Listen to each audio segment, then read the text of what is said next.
importante do que um filho de Deus, do que um ser humano, que tem alma, que tem um anjo da guarda e que foi criado por Deus à sua imagem e semelhança. É mais importante defender uma baleia, uma tartaruga, um mico-leão dourado, uma árvore, do que o ser humano, do que defender a vida no ventre de uma mãe. Quer dizer, eu não posso derrubar uma árvore, mas eu posso dar um remédio do mato para... Olha, meus irmãos, Deus vai pedir contas. Deus vai pedir contas. Lembra quando Caim e Abel aconteceram? O que foi que Deus disse? O sangue do teu irmão lançado na terra clama. Não pense que os abortos Deus não vai pedir conta de um por um, porque Deus vai, porque é uma vida. A vida do irmão nunca pode ser colocada inferior a qualquer bicho do mato. Por mais, meu gatinho, meu cachorrinho, não vale mais. Primeiro que ele não tem alma, primeiro que ele não vai para o céu, ele não foi criado para a vida eterna. Agora, aquele ser humano que foi tirado, aquele ser humano foi criado para a vida eterna. Aquele ser humano foi criado à imagem e semelhança de Deus. Aquele ser humano foi dado um anjo da guarda. Deus criou um anjo da guarda para ele. E para nós não tem a menor importância. Não tem a menor importância. A menor importância. No Evangelho, nós vamos ver que Jesus está rezando e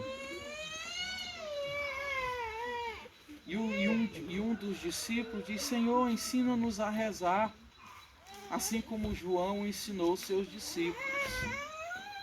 E Deus vai dizer: quando rezardes, dizei primeiramente, Pai. Aqui no Evangelho de Lucas, no Mateus, vai estar mais completo do jeito que nós rezamos. Pai, santificado seja o teu nome. Venha o teu reino. Dá-nos a cada dia o pão que precisamos. E perdoa os nossos pecados, pois nós também perdoamos a todos os nossos devedores. Eu já tenho dito isso em algumas reflexões, em algumas homilias, com certeza vocês já ouviram, e eu vou repetir tantas vezes se eu sentir necessidade de repetir.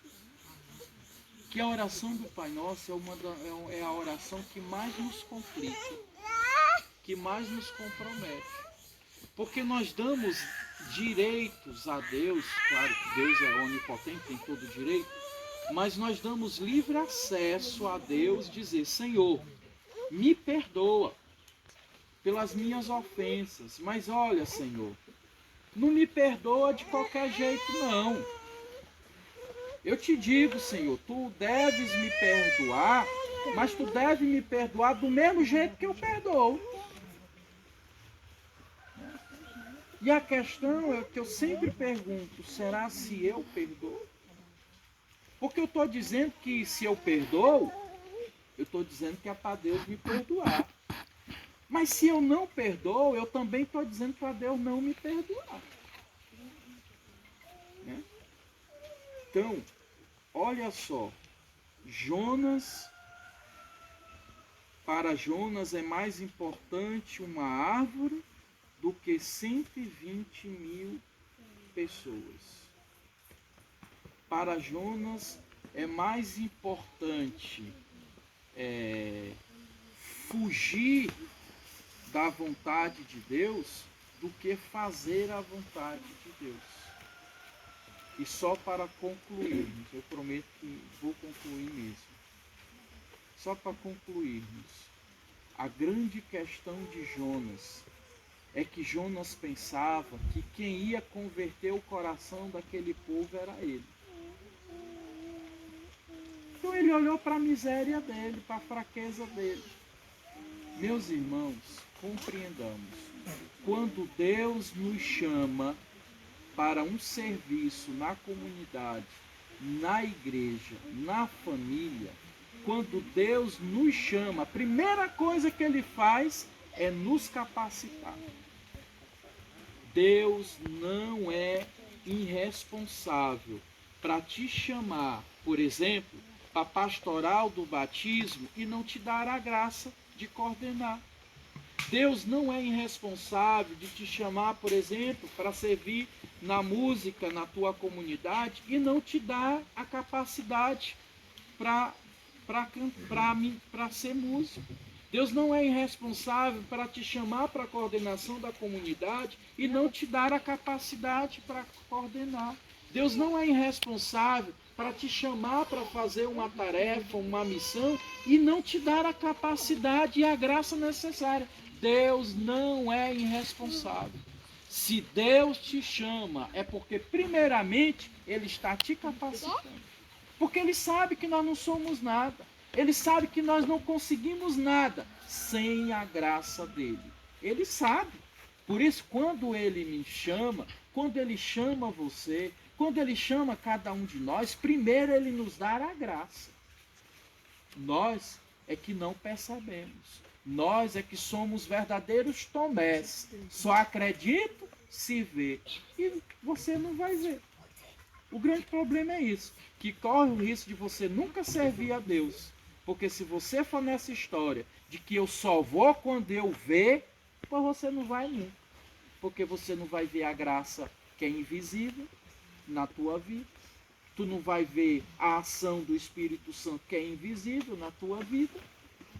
Já está dizendo graça. É graça. Nós não vamos ver essa graça. Nós podemos até ver os frutos dessa graça, mas a graça em si não. Entende?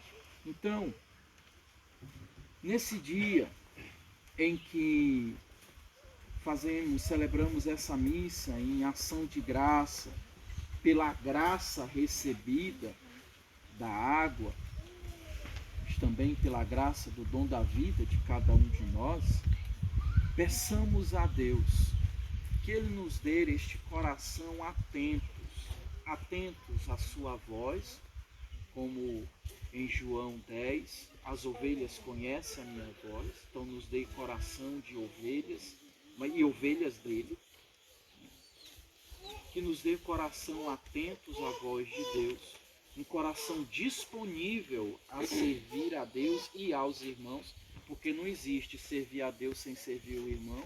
Eu sirvo a Deus servindo o irmão mesmo, né? E um coração humilde, que não tenha medo dos obstáculos, que não tenha medo das dificuldades que nós temos na vida. Não existe vida sem cruz. Não existe. Viver uma vida sem cruz é se afastar de Deus. Porque é Deus que diz, quem quiser me seguir, renuncie a si mesmo, tome a sua cruz e siga. Então não existe. Então não tenhamos medo da cruz.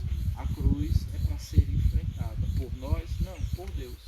Deus que age em nós.